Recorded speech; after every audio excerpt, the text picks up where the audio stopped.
Sabe, existe uma doença que age completamente nas sombras. Ela vai roubando a visão de um jeito tão sutil, mas tão sutil, que quando a pessoa finalmente percebe, o dano já pode ser irreversível.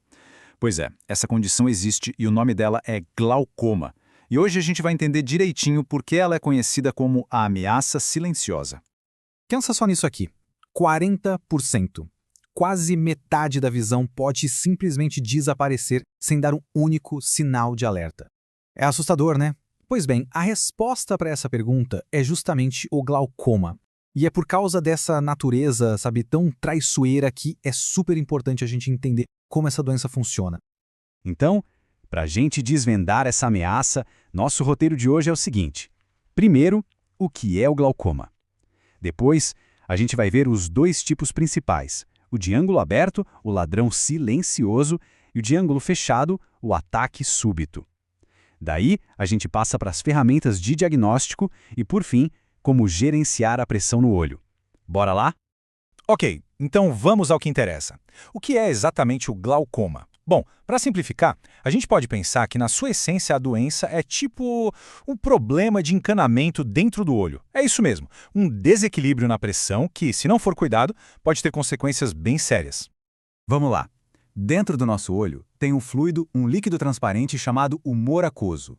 A melhor forma de entender isso é imaginar que o olho é uma pia. Tem uma torneirinha lá dentro que está sempre produzindo esse fluido e do outro lado tem um ralo para escoar.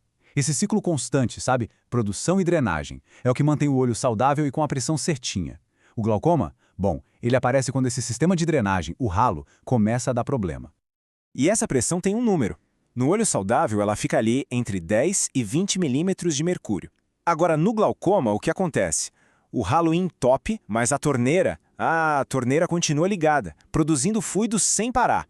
O resultado é óbvio. O líquido acumula e a pressão lá dentro sobe, sobe, sobe. E essa pressão toda acaba esmagando, danificando o nervo óptico, que é basicamente o cabo que liga o olho ao cérebro. É nesse exato momento que a perda de visão começa. Beleza? Agora que a gente já entendeu o básico, vamos falar do tipo mais comum de todos, o glaucoma de ângulo aberto. E olha, o apelido dele, ladrão silencioso, não poderia ser mais perfeito.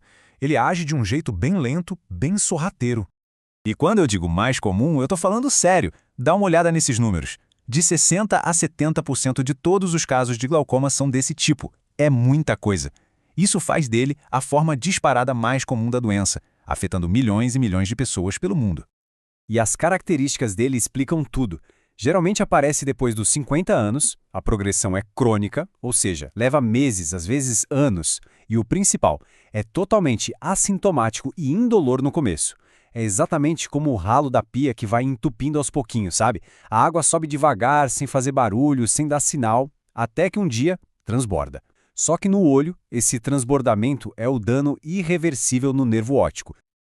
Então, fica a pergunta, quem precisa ficar mais de olho nisso? Bom, os principais fatores de risco são esses aqui. Ter histórico de glaucoma na família, ter mais de 40 anos, alta miopia e o uso de corticoides. Se algum desses pontos se aplica a alguém, os exames oftalmológicos regulares deixam de ser uma simples recomendação e viram uma necessidade, né? E aqui está o grande desafio do glaucoma. Olha só a diferença. De um lado, os sintomas que a pessoa percebe são super vagos. Uma perda gradual da visão periférica, aquela visão de túnel, talvez uma visão meio embaçada, coisas que a gente ignora no dia a dia.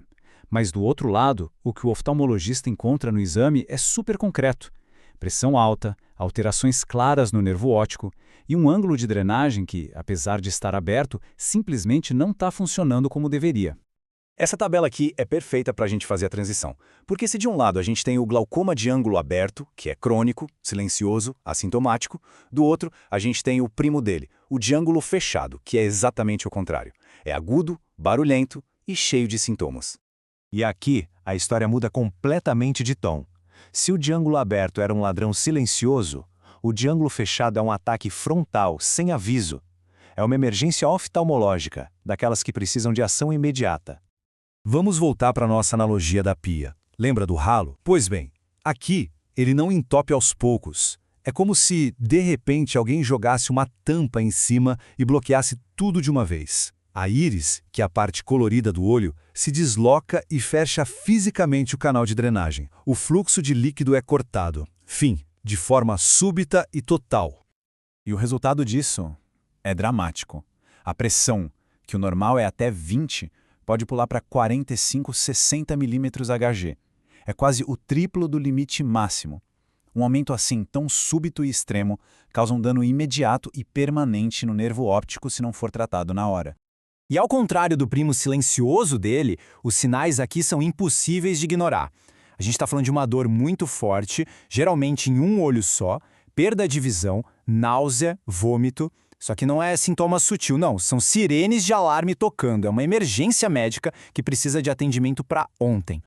Ok, a gente tem esses dois cenários tão diferentes, um silencioso, o outro um ataque agudo. Como é que se diagnostica isso? Felizmente, a oftalmologia tem um verdadeiro kit de ferramentas de diagnóstico super preciso para detectar a doença e o melhor, muitas vezes antes mesmo dos primeiros sintomas darem as caras. Para ter um diagnóstico completo de glaucoma, geralmente são usados 4 exames principais. Pense em cada um deles como uma peça crucial de um quebra-cabeça, que vai ajudar a entender direitinho o que está rolando dentro do olho. Funciona assim. Primeiro vem a tonometria, que vai medir a pressão dentro do olho. Depois tem a oftalmoscopia, que é quando o médico olha lá no fundo do olho para ver se o nervo óptico já tem algum dano. Aí vem a gonioscopia, para checar se aquele ângulo de drenagem está aberto ou fechado. E por último, a campimetria, que faz um mapa da visão periférica para encontrar qualquer ponto cego. Juntando tudo isso, se tem um retrato completo da saúde do olho. Certo. E depois do diagnóstico, o que acontece? Qual o próximo passo? Basicamente, o foco principal de qualquer tratamento para glaucoma é um só: controlar a pressão para que ela não cause mais danos. Na maioria das vezes, o tratamento é feito com colírios. Eles funcionam de 2 formas bem inteligentes, voltando para nossa analogia. Alguns colírios agem como se estivessem fechando um pouquinho a torneira, sabe? Diminuindo a produção de líquido. Já outros ajudam a desentupir o ralo, melhorando o escoamento. No fim das contas, o objetivo é sempre o mesmo: baixar a pressão e proteger o nervo óptico de mais estragos. E agora a gente chega no ponto que é, talvez, o mais importante de toda essa conversa. Se tem uma única coisa para guardar sobre o glaucoma, é esta: o diagnóstico precoce é tudo. Por quê? Porque qualquer dano que acontece no nervo óptico é permanente.